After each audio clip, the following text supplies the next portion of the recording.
G'day and welcome to another episode of Kiwi Car Life. And this Audi Allroad is considered by many to be the most unreliable Audi ever made. And for some idiotic reason, I just bought one for $1,800. And today we're going to explore the history behind this car, we'll discover all of the things that like to go wrong with them, and then I'm going to spend far too much money restoring this worthless car back to its former glory.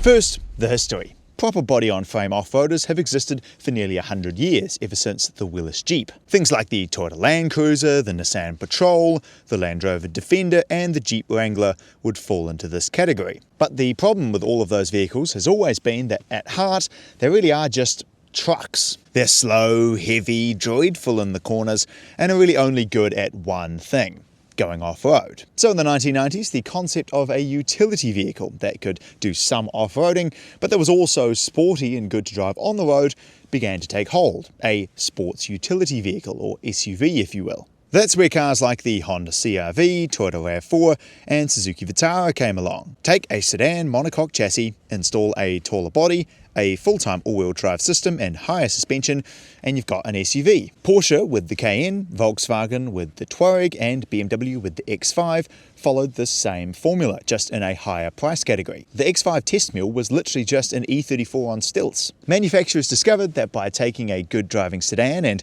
raising it up a bit, they could create a car with some off-road capability while still retaining the good road holding that the body-on-frame off-roaders lacked. However, Subaru, Volvo and Audi went down a rather different route. Rather than jacking up a sedan with a fully custom body, they wondered if perhaps jacking up a wagon that's already kind of shaped like an SUV would make more sense. That's where cars like the Volvo XC70 Cross Country, the Subaru Legacy Outback, and this car here, the Audi Allroad, came to be. The philosophy with all three models was basically the same. Install some different bumpers with skid plates for better approach and departure angles, and some plastic cladding for a tough off-road look, fit them with all-wheel drive systems, Haldex in the Volvo, symmetrical all-wheel drive in the Subaru and Quattro in the Audi, and finally give them some taller suspension and fatter tyres, and you've got a car that'll handle like a wagon on the road, but go off-road like an SUV. Audi took things a bit further though when creating the Allroad. They installed 2-inch spacers on the front and rear subframes to effectively raise the whole body up.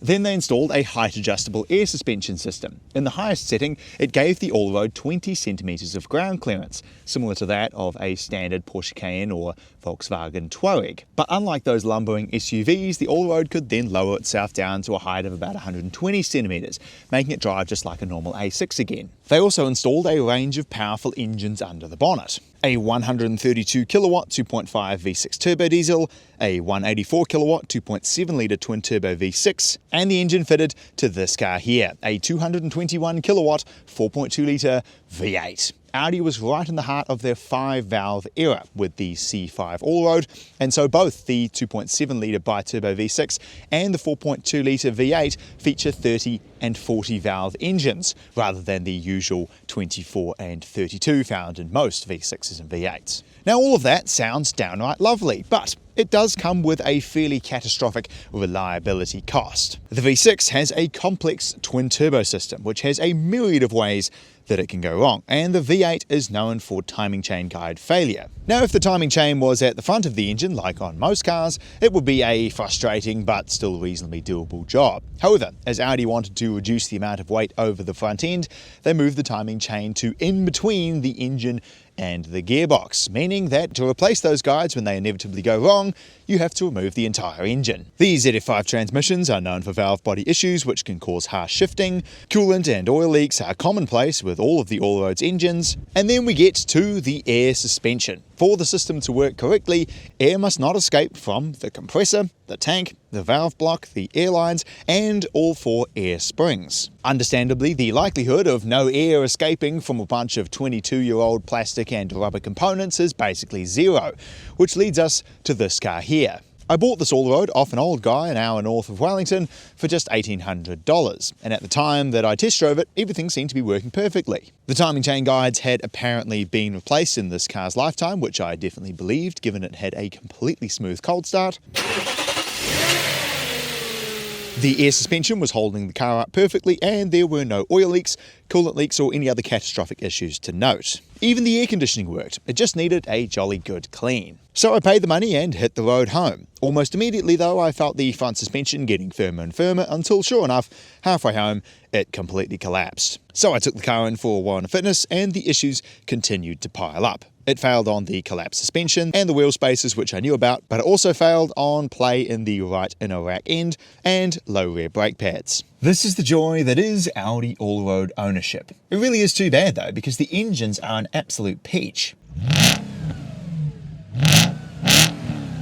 And so, despite the fact that this car has done 250,000 kilometers, despite the fact it's riddled with issues and is basically worthless, as I've made a bit of a name for myself saving cars that most people would just send to the wreckers, we're going to restore this V8 Audi back to its former glory. Let's get started.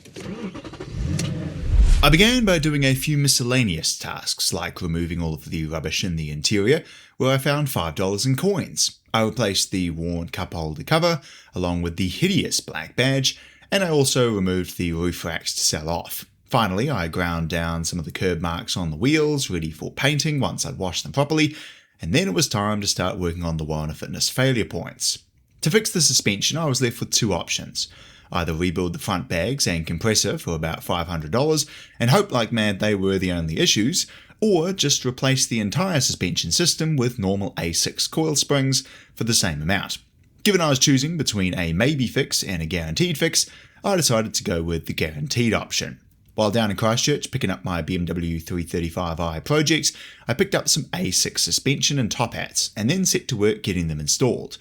With the wheel off, I undid the airline, the big bolt at the bottom of the shock, and the bolt that holds the two upper arm ball joints in place. With the upper arms removed from their sockets, I removed the three bolts that hold the top of the shock to the body, and it came right out. From there, I used the A6 top hat and coil spring with all-road upper arms and reinstalled it back on the car.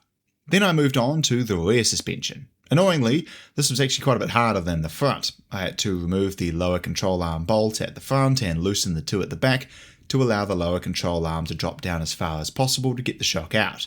But other than that, there were just two bolts that hold the shock to the body, and with the air lines removed, the shock with some persuasion came out. After bolting in the rear shocks, I then unplugged the compressor so that it wouldn't run anymore, and I also installed some new rear brake pads. The final fix the all-road needed to pass WAF was a new inner tie rod. I undid the outer tie rod from its ball joint, separated the outer tie rod from the inner tie rod, removed the boot, and then removed the inner tie rod before replacing it with a new one and realigning the front wheels. Then it was time to drop the car back down and see how it looked on the new suspension. So far so good, rides well, drives great. With the car now drivable again, I decided to replace the oil. This all-road turned out to be the easiest car I think I've ever serviced. The drain plug is so close to the front of the car you barely even need to jack it up, and the filter just unscrews with a 24mm socket. I didn't even get a drop of oil on me. Some fresh 5W40 went in, and then it was time to make some V8 noises.